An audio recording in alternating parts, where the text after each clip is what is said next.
Hi, my name is Stan. My name is Connie. My name is Judy. My name is Eileen, and I'm a caregiver to my mother. And I care for my mother, Octavia. And I'm a caregiver for my mother. And I'm a caregiver to my husband, Art. I'm a caregiver for my wife, Ann, who's 72 years old. Basically, I've done everything for providing for both of them. I take care of my mother on the weekends. I take her grocery shopping. Not only household chores, I provide her medical care, coordination, driving, errands. choosing meals, making meals, cleaning up. I find that I take care of anything that he can't take care of. Sometimes I find balancing time a real challenge. The difficult part for me is taking me into consideration. Balancing her needs with the needs of my family, the needs of my marriage, and my own needs. Staying calm, nice, and positive. The real challenge is, of course, the distance and the moment you get that last phone call. What I love most about taking care of her is knowing that we're providing a secure and comfortable home for her. It's the time we spend together. Is the adventure of finding out new things all the time to trying to help him stay out of pain. My name is Ed. I'm a spouse and I'm a caregiver. My name is Colette. I'm a daughter and a caregiver. I'm a caregiver, and I'm a daughter. And I'm a wife and a caregiver. I'm a daughter and a caregiver. I'm a son, a nephew, and a caregiver.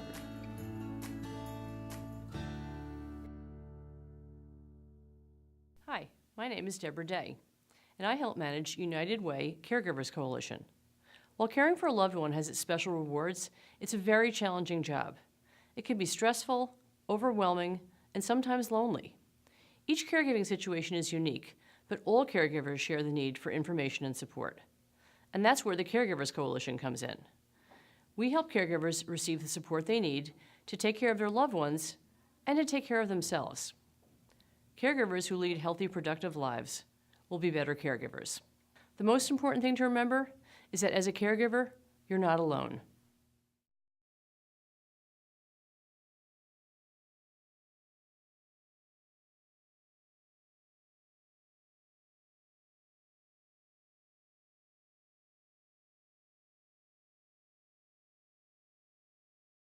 Philomena Servodio is the founder and president of Medicaid Pros. She is a colleague as a geriatric care manager, social worker, and geriatric and dementia specialist. So giving her a tremendous breadth of experience in a variety of fields. And she's really quite an interesting woman who's put together a program. It's a business that speaks to the needs of people who don't even know that they need the needs, which is everything you need to know about planning and Medicaid. And she is a caregiver for her mother for 21 years. Without further ado, Philomena. Hello, everyone. What I wanted to talk to you about tonight was mostly Medicaid, but I think before we go on to Medicaid, I want to clarify a little bit about benefits. And it's a question that actually comes up a lot with my clients. When I ask them about what type of insurance their parents have, a lot of people seem to get Medicare and Medicaid confused. So I want to briefly talk about Medicare so we can differentiate the two programs. Medicare is basically a federal health insurance program that people who are 65 and older, disabled, who have Lou Gehrig's disease or end-stage renal disease will be entitled to. There are 4 parts to Medicare.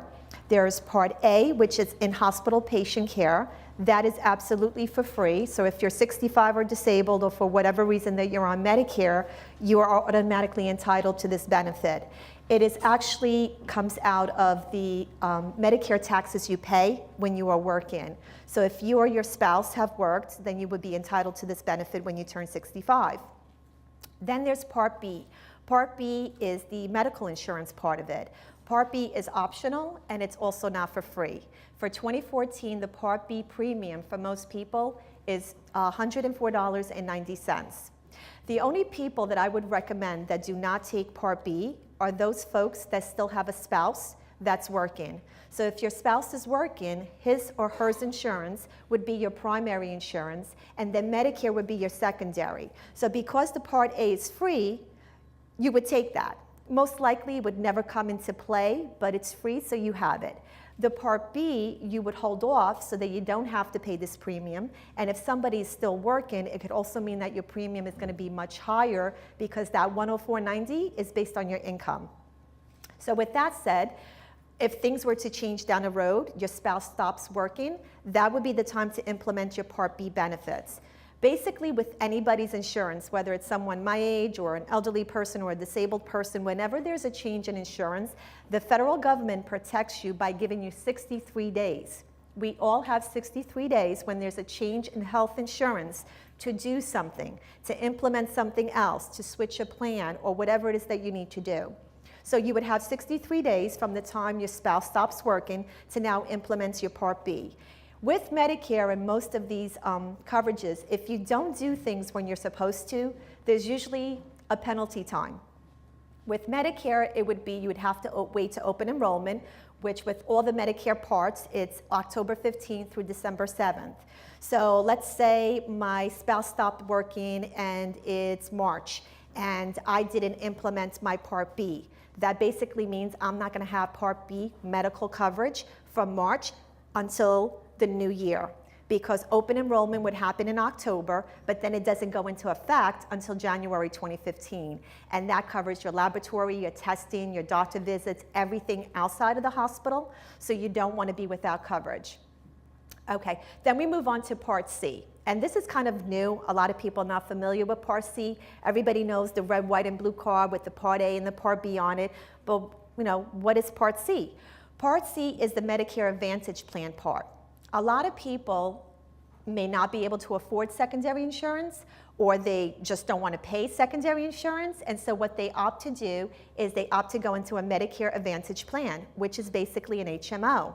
With the HMO, you have to use the services and the providers in their networks. So there's limitations to that. They also call them the all-in-one plan because it basically covers your hospitalization, your outpatient stuff, and also your prescription coverage. So if you're in a Medicare Advantage plan, that's the only plan that you're on. With that said, you have to weigh the pros and cons. It may seem like a good thing to do if you're watching your dollars and you don't have the option of having a Medigap plan, which is the supplemental to Medicare. And a little side track here, Medigaps are the plans that you have to have in place when you go on to Medicare, because Medicare only covers 80%. So you need the 80-20 coverage to make 100%.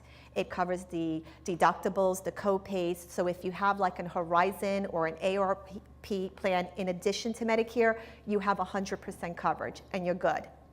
So with the Medicare Advantage plans, the major con that I see is that if you go to the doctors a lot, there's going to be co-pays. So how many times a month do you go to the doctors? You have to add that up. If you needed, let's say, skilled nursing care, physical rehabilitation in a nursing facility, you're going to basically be getting whatever that HMO says you're going to get. And from my experience, it's not a whole lot. Traditional Medicare, the first 20 days, you have 100% coverage. Everybody tends to get the first 20 days.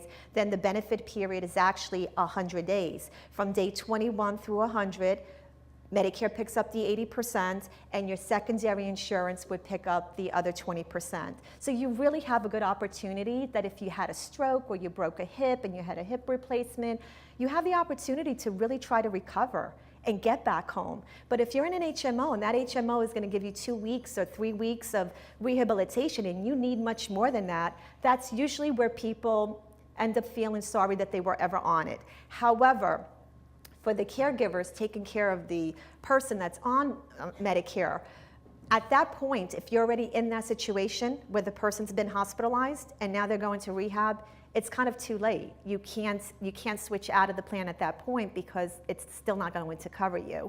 So those are basically the pros and cons that I say you have to weigh out. So at the end of the month, if you're finding that you're spending $200 a month between the premium for the Advantage plan and the co-pays for the doctors and everything else that you're spending on, well, then maybe you're better off going onto a Medicare supplemental plan.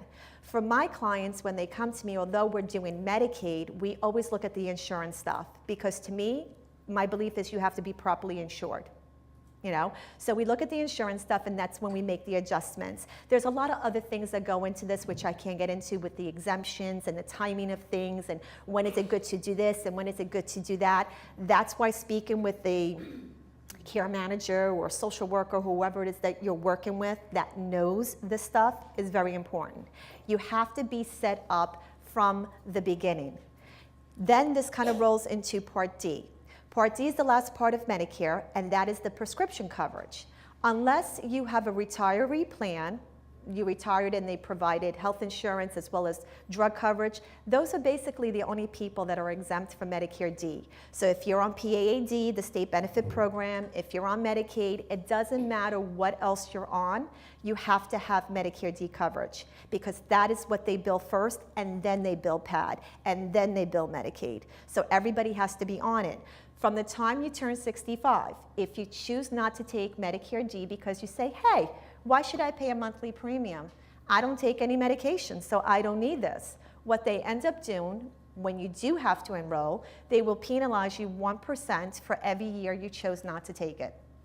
So let's say you join a plan, and that plan would have cost you $34 a month. By the time they calculate all the penalties, you may be up to $50, $60 a month. So it does make a difference. For those people who are not taking any medications and they don't want to really pay a premium, you could take a really, really cheap plan, because they all cost different prices. The formulas and what they cover and the deductibles, they all vary. All this stuff is really, truly complicated, and you need to go to someone, whether it's a community-based agency or a private provider that can help you, make these decisions, but at least to get the correct information, and again, to be insured properly. So again, open enrollment for Medicare is October 15th through December 7th. That's when you have your chance to get out of a plan, make your changes, and get on board for the new calendar year. A lot of people, before I get off Medicare D, once they enroll in one thing, they think that's it. They don't have to do anything else. They don't realize that every year the formularies change, everything does change, and what was working well for you this year may not work well for you the following year. So you have to do an analysis of your medications and what the costs are every single year. That is why the open enrollment is there, so that if it's not working for you, you can opt out and go on to something better that will work better for you. So now we move on to Medicaid. That's what I really specialize in. Medicaid was basically put into place back in 1965 when President Lyndon Johnson amended the Social Security Act, and boom, Medicaid was created. Medicaid is basically a lot of programs. It's not one single thing, and that's another thing that people have this misunderstanding about. Oh, well, we'll just go on Medicaid. What kind of Medicaid? Which program? What are your needs? What are your medical conditions? What are the resources that you have? There's so many things that go into Medicaid. It is a broad program that will cover adults, dependent children, disabled people, the blind, the aged. So it covers a lot of different people, and there's a lot of different programs. But for tonight, I'm not really focusing on all the Medicaid programs because I don't specialize in people under 64 that are not disabled, like welfare moms or pregnant moms, those situations. The programs that we're going to talk about tonight are SSI, New Jersey Care for the Aged, Global Options, and Institutional Medicaid. The first one, SSI, is basically administered through the Social Security office. So if a person is becoming disabled, they're going through the disability process, they go to the Social Security office and they're filing for benefits. And the way it's determined whether or not you go onto SSI is based on how much your check is going to be. So once you're processed and you get a benefit amount through Social Security based on your work history and what you paid into the system, let's say, for example, I'm going to get $500 a month from Social Security based on my work history. Well, that doesn't meet the poverty level, and that's what SSI is. It brings you up to the standard of the poverty level, which for a single person is $721, and for a couple it's $1,082. So they will bring you up to that limit if you're not at least getting that. Now, SSI is a straight Medicaid program. Even though it's administered through Social Security, if you're on SSI, you could get all the same benefits that everyone else gets: home care, medical, hospital, prescription, transportation, care attendance, all those benefits you can get through Medicaid. In the past, when people were just straight SSI, meaning we don't have enough work history, and this would really apply to somebody, let's say, who's elderly, and they didn't work a whole lot, or maybe they're here from another country and they are legal residents and citizens now, and they're filing for Medicaid, for SSI. What ended up happening was, because they weren't entitled to Medicare benefits because they didn't pay into it when they worked, what ends up happening is they become straight SSI. In the past, and I worked in renal dialysis field for quite a bit of years, and I've had patients who would just be SSI, not Medicare. There was a problem with, when they were just straight Medicaids, that they couldn't access certain care. The specialist, the neurologist, or whoever the person was that they're trying to see would not accept Medicaid. Therefore, they couldn't access certain services. And it was really frustrating for me, because here we have really sick people who nobody really wants to see, and they end up at the clinic waiting 2 months to be seen. So now, things are a little bit better with this whole managed care system for that kind of population, because people who are on Medicaid have to be in a Medicaid HMO. Now they're part of a network. So where you could never get to a neurologist before, at least now you can get to the neurologist that's within that network, and you have access to that care that you need. So that's a perk in that sense. The next program up the line, New Jersey Care, it would be, your check amount is now going to be $800 a month. So you're over the 721 limit, and you're beneath the global options limits of 2163 and between 973, which is the NJ Care limit. That would be the program that you would file for. Now, New Jersey Care is basically, it's also another great program in a sense that there's no medical stipulations. You don't have to have a medical need. You don't have to have activities of daily living that you need assistance with. It's solely based on your income and your assets. So for a single person, if you get $973 a month or less, and your assets are $4,000 or less, you automatically qualify. So those people that you see that have the homemaker that comes every other day, that's basically those people in that category. For a couple, the income limit is $1,311, and the resource limit for a couple is $6,000. Okay? Like I said, there's no pass that is required for this program, which makes it a lot easier than the next program we're going to talk about, which is Global Options. So if your income limit is above 973, and you're still looking to get Medicaid and you need help, the only other real program that you can file for is Global Options. Global Options came about in January of 2009, when the Centers for Medicare and Medicaid allowed the state to basically take 3 waiver programs and put them together into one single program, and that is called Global Options.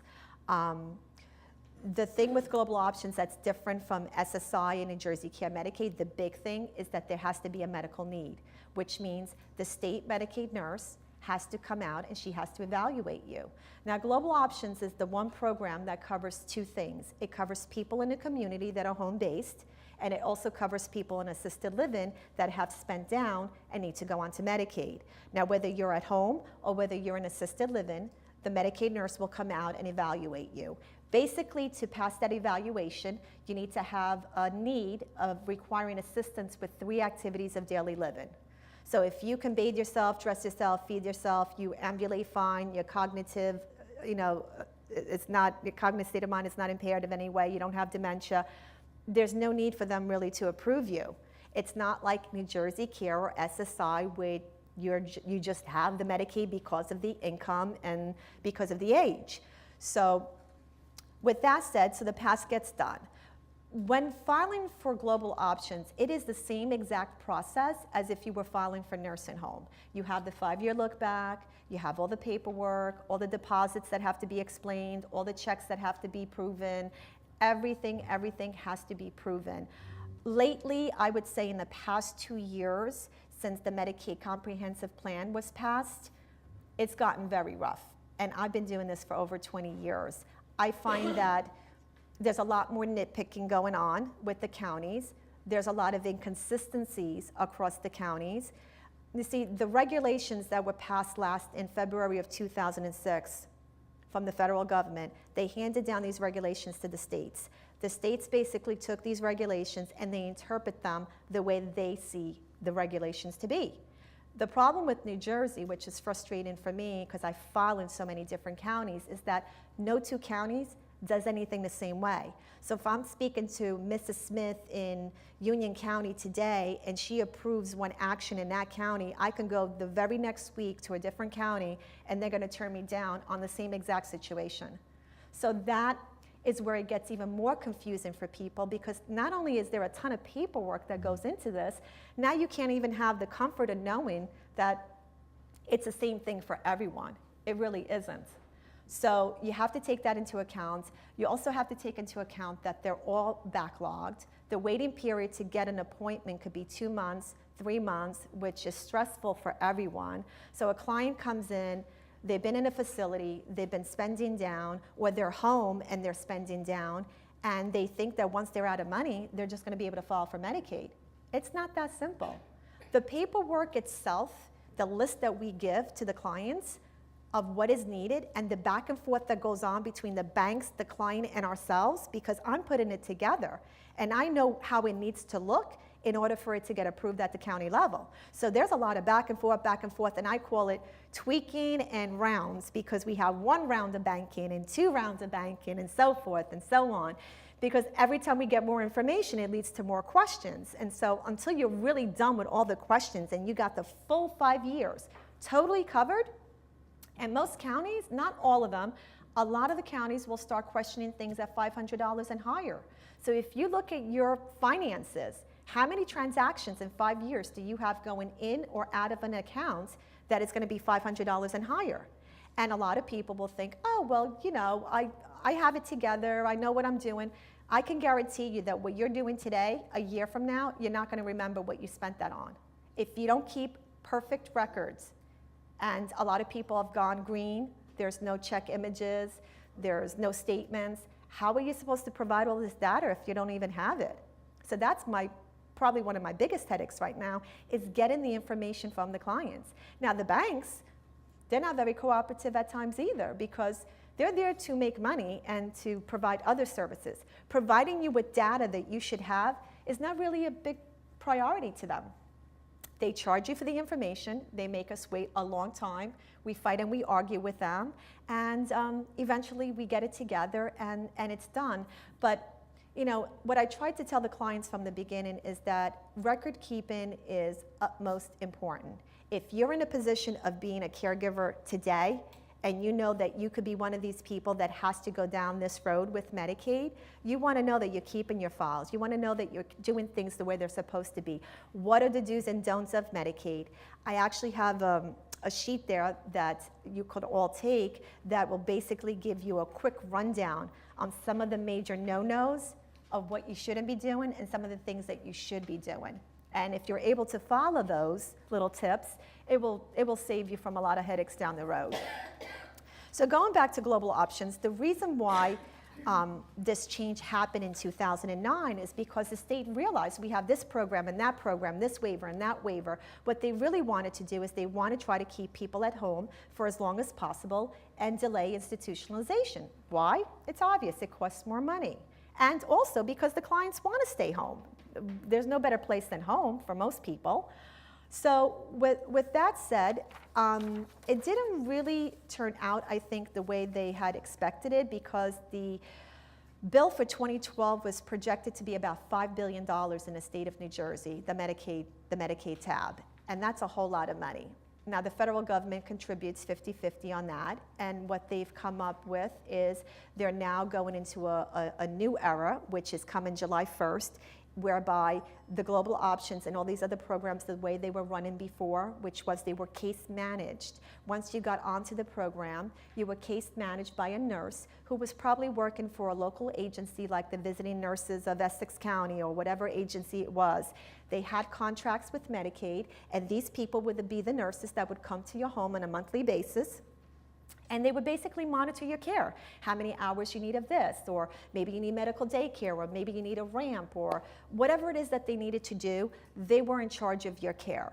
And they're also in charge for people who are in assisted living. They do the cost budgets for the assisted living folks as well. Well, starting July 1st, that's all going to be a thing of the past. There's going to be no more nurse case managers from these local agencies. They've taken that away, and they basically are giving it to the Medicaid care organizations. So Medicaid has gone HMO as well, starting July 1st. They have a new program. As a matter of fact, it's so new that I'd have to refer to it here. It is, the initials is MLTSS, and it stands for Managed Long-Term Services and Support.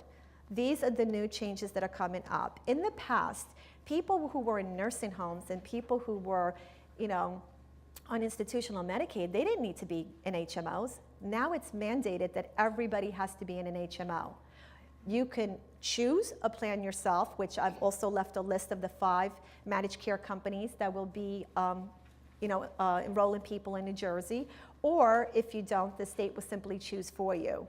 It's so new that really the employees at the state level, the county level, and even the people in nursing facilities, we really don't know how this is all kind of going to work out. We're hoping for the best. Again, the goal is going to be that we try to keep people at home, provide more services in the home, and I'm really, really hoping that that's going to be the case, that they're true about that, and that they're going to give people more and try to expand on that so that we can delay institutionalization. But time will tell. So with global options and with nursing home Medicaid, there are income limits as well. For global options and nursing home, it's $2,163 gross, okay? So if your income exceeds that, that means you can never qualify for global options in the community, and it also means you can never qualify for global options in assisted living. Now, it doesn't seem to be like that much of a problem. You're in an assisted living facility and you figured, well, we got $300,000, $400,000, $500,000. I'm going to be here for quite some time, and I don't need Medicaid because I have private funds. But guess what? 3, 4, 5 years go by. We have clients that have been there for 7 years, 10 years, and the money runs out. So if when you go into an assisted living, you are already over the $2,163 a month, you have to understand that at some point it could mean that you're not qualifying for anything unless there's some other change that comes into play. Now, we're kind of hoping that happens because part of the Medicaid comprehensive plan that was passed in October 2012, they were supposed to change everything about the Medicaid programs. One of the changes that we're counting on is that they increase that $2,163, especially for people in assisted living. It doesn't make any kind of fiscal sense to say, well, you're collecting $2,500 a month between Social Security and pension, and so therefore you don't qualify for global options. Well, she's been there for 7 years. Where is she going? The only other place to go is nursing home. So why would we, the taxpayers, opt to put somebody in a care level that's not right for them? It's going to affect their mental state, their emotional state, their overall well-being. It affects the pockets of the taxpayers. So it doesn't make sense, but I think I got the answer because I've been asking this question for 2 years. Why haven't they done this? Why haven't they done this? I've been waiting for such a long time for this to change. And I think I understand why now, because the focus has been on getting everybody enrolled into these Medicaid HMOs. That is the first line of business.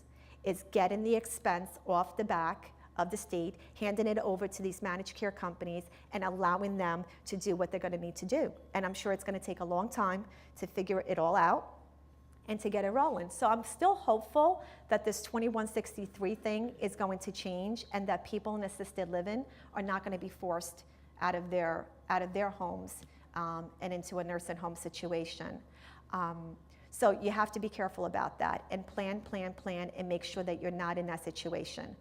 The other thing with the nursing home end of Medicaid also, they do have the 2163 there also. The difference with nursing home is that there's 2 tracks. If you're below 2163, you're considered straight Medicaid. And your recertifications are done annually. And your Medicaid also travels with you to a hospital, to doctors. You're covered for everything. With the people who are above 2163. There's a program called Medically Needy.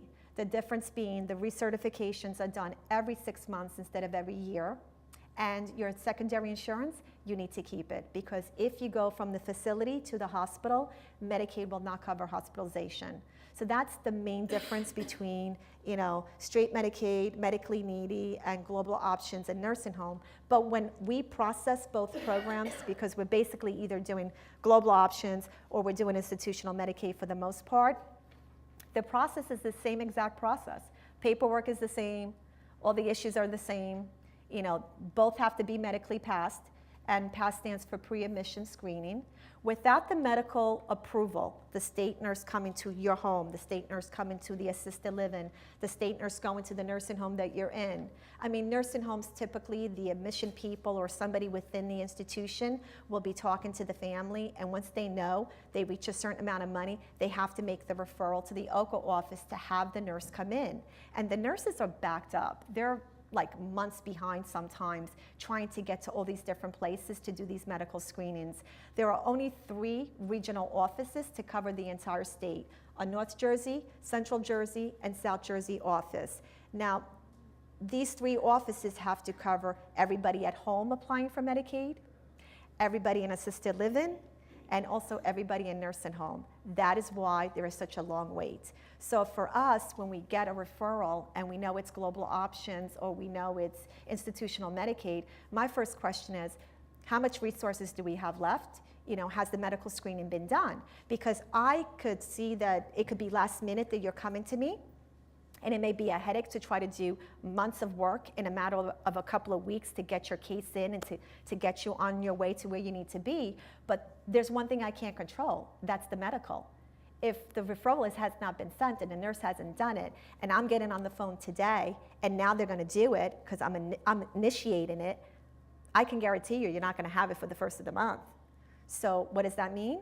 I can get you financially eligible, but because the medical is not in place, you won't be covered. So the medical supersedes the financials. Everything has to come together. With Medicaid, it's all about timing. And the way that you can time things is by doing planning. That's the last piece of what I really want to talk about, and I'm really going to try to stress this. Because it's, for me as a social worker and a caregiver, I want to help everyone. But I have to say the stress level is unreal because we get so many clients that come in last minute. If you've been caring for your mom at home for the past 2-3 years, and you know that the money's dwindling, every week you're paying $1,000, $1,000, $1,000, why are you going to see someone when you're down to $5,000? A lot of people innocently think that when there's no more money, you fill out that 7-page application and you're done.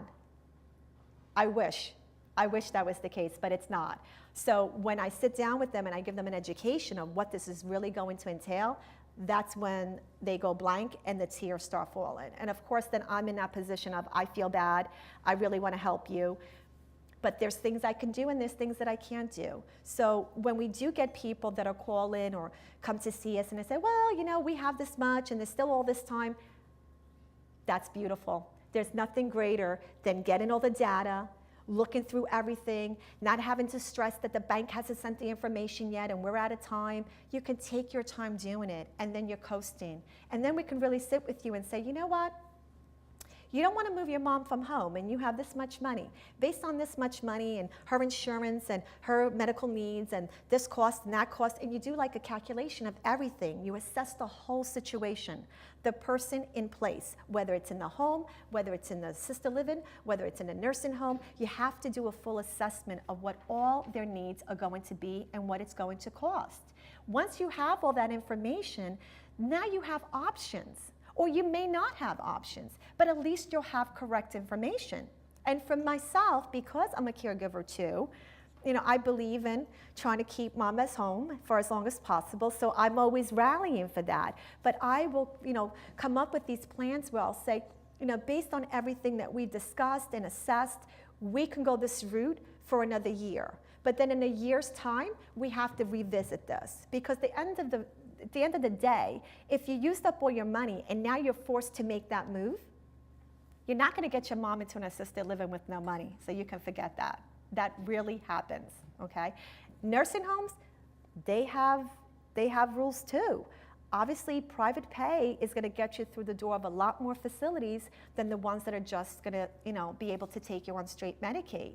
Now, if you're set on, I want this place or this place, and you have no money to your name, guess what? You're probably not going to get what you want. So timing is everything, everything. If you have a care plan in place, then you know exactly what you're doing for this duration, this duration, this duration. And you just go with it. As things change, situations do change, things happen that nobody expects to happen, you adjust the plan. But as long as you're working with professional people who can guide you and really take an interest, a vested interest in your outcome, you'll be fine. I personally don't think anybody should try to navigate the Medicaid system on their own. It's too confusing, it's too daunting, and we've had countless phone calls of people crying who've done it on their own. And I hate to say it, but if they've gone and filed on their own, I can't even really help them. I mean, I may be able to answer a question here and there and try to mediate a little bit, but if you haven't done the whole thing from start to finish, you can't even really know what the problems are. The other things that I want to address also in part of the planning aspect is, I can't believe how many people have no power of attorney. They don't have wills. They just don't have any of the things that they need in place. Well, if your mom has full-blown dementia and there's no power of attorney, now you can't do anything. You can't sign the authorization form for me to file your Medicaid application. You can't sign her into a facility. You can't do anything. Now you got to go for a guardianship. And we all know how fast the court system is. So everything and anything tends to happen in this field. And for us, we don't even charge for consultation, not because of any reason other than I want to be able to give people information that they could really utilize. Because if I give you information today and you don't even need really my services today, just me telling you something productive today may help you down the road so that when you do come back maybe a year from now or 2 years from now, you did things correctly. It's going to be less of a headache for me. So for us, anything that we can give to people to help them, to educate them and to help them manage whatever it is that they're needing to do for their loved one, that is the goal. I don't feel that the system is going to get to this great place anytime soon. I think it's going to become more and more confusing. So now is the time to really educate yourself. And as I always say, knowledge is power. That's it. And you don't want to be me. The question is, why is the application process differently from county to county? And this goes back to what I said earlier, which is it's left to interpretation. And the interpretation goes down to the county, the supervisor in that county. It could go down to the worker that you're dealing with on every level. So they're really not following the same rules. And a lot of times we battle what it is that it's really saying. Like, I'll get to the point where I'm like, where are you seeing that? Where's the regulation that says that? So you have to challenge them. What happens when a person runs out of money and they're in a facility? The truth of the matter is the assisted living does not have to keep you, and they won't keep you. And really, there should be no reason why you're running out of money and you're in a facility. Somebody somewhere along the road should have been speaking with you. I mean, going into a facility, the application process is going to ask, how much money do you have coming in? So at some point, you need to communicate with the billing people. Somebody needs to be talking with somebody just to make sure that, that doesn't happen. And really, I think a good time frame is 6 months before you need it. 6 months before you're going to need Medicaid, you should be talking to someone. 6 months is just enough time for us to do it stress-free. Anything under that, you could have issues. The question is, do you need to get banking records going back for 5 years as of July 1st? Yes. The processing of the Medicaid has not changed. What has changed is who is going to be paying the providers. It's the managed care companies that are going to be paying the nursing homes and the providers, but the processing itself is going to be the same. We still got to go to the county that you would reside in. We still got to have the 5-year look back, and it's still all the forensic accounting that always was. The question is, if there's a hardship cause, or I guess if there's transfers or penalties of any kind, what ends up happening? What ends up happening is you become ineligible for a period of time. The state is never going to be the one to say, you got to leave. They don't get involved in that way.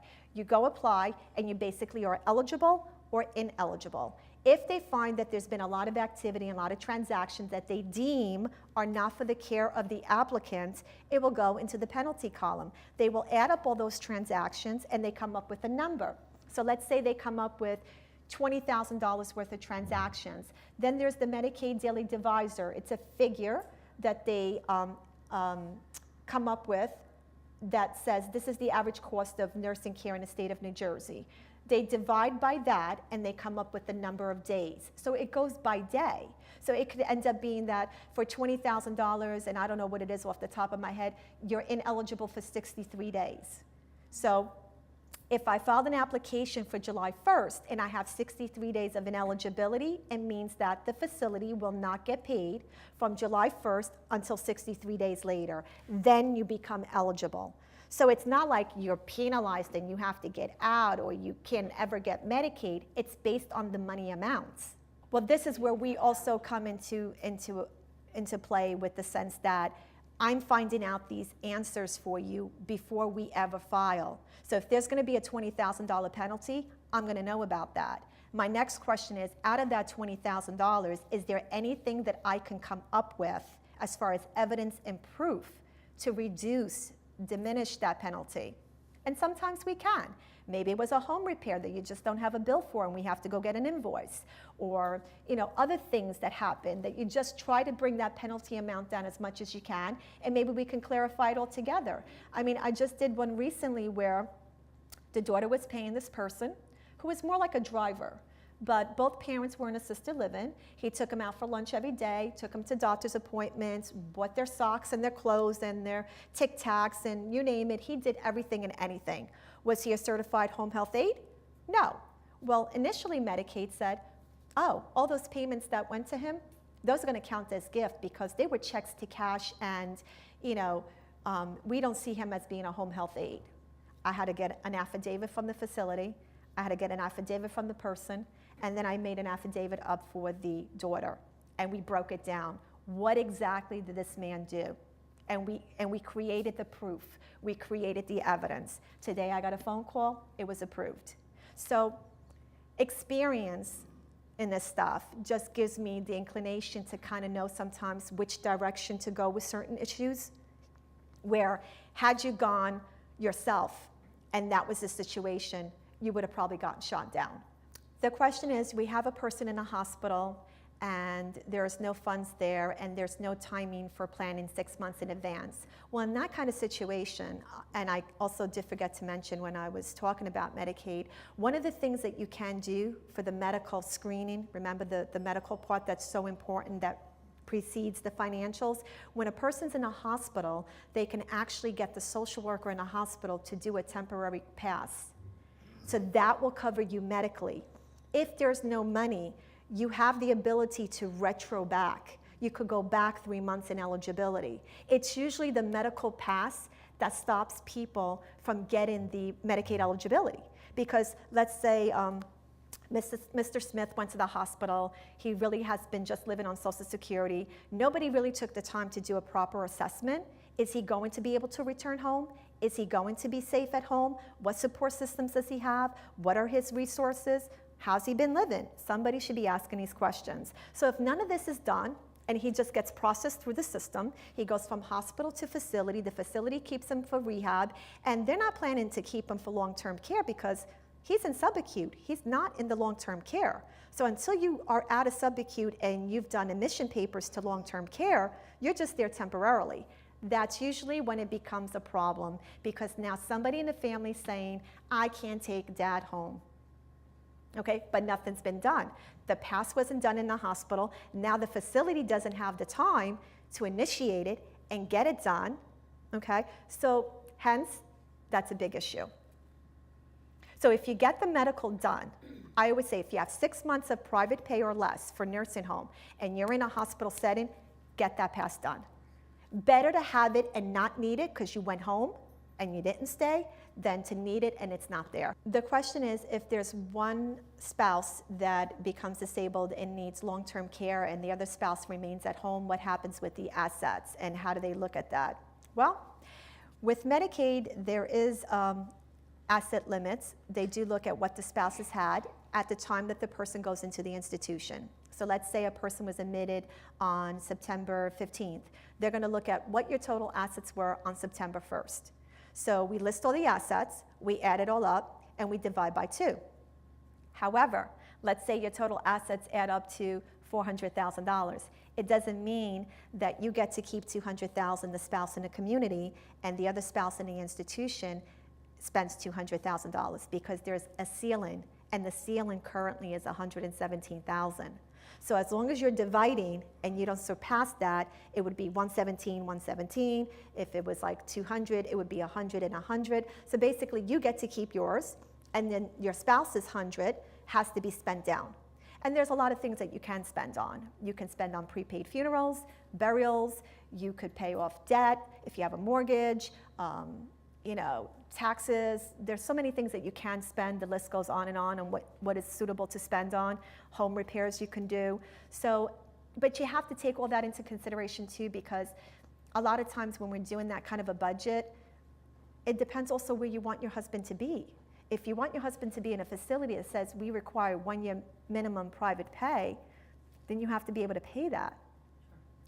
A lot of times, especially attorneys, they want to do planning with the money, and protect you in that sense in the best way. But for me, again, I always come from a caregiver standpoint, you have to balance it all. The question is, if a parent writes a check for a child's college or education, is that considered a penalty, a transfer? And the answer is absolutely yes. Yes. The question is, if mom writes a check out to cash and the daughter goes to the bank to cash the check for mom so she has money to do what she needs to do because mom can't get out of the house. In that situation, check to cash is not the way to go. What you want to do is make the check out to mom's name. Let her endorse it, then you go to the bank, you sign, and you cash it because the check is to her. So I'm going to see that. So let's say you do $1,000 a month. This is mom's money for this, for that, for that, and for that. It'll keep her going for the month. And people have patterns. And when you're looking at things for 5 years, you see all the patterns. And what I do is I point out the patterns to Medicaid. So if somebody's doing that on a monthly basis, my explanation is going to be a withdrawal in amount of $1,000 representing payment to Susan Smith for monthly expenses. See check 235. Next month, around the same time, you're going to see the same transaction again. And again, and again, and again. Now, when we look at the account, there's no ATM activity, there's no debit card activity to ShopRite and here and there and there. So obviously, she is using the cash to do these things. She has to eat and she has to live somehow. So there's logic. And what I always say is, you got to start with the truth. If you're telling me the truth, and this is how you were really doing things, then we'll usually find a way to make that evident and to be able to present a case that will get approved. But if you're coming in and you're saying, mom used this much for this and this much for that, and that's not the case, and you were living off of mom or mooching off of mom, that's going to come out as well, because it's not going to add up. The paper trail is there. If you want to do certain things, then you need to do it well in advance. Nobody's saying that you can't do what you want to do, but you have to plan.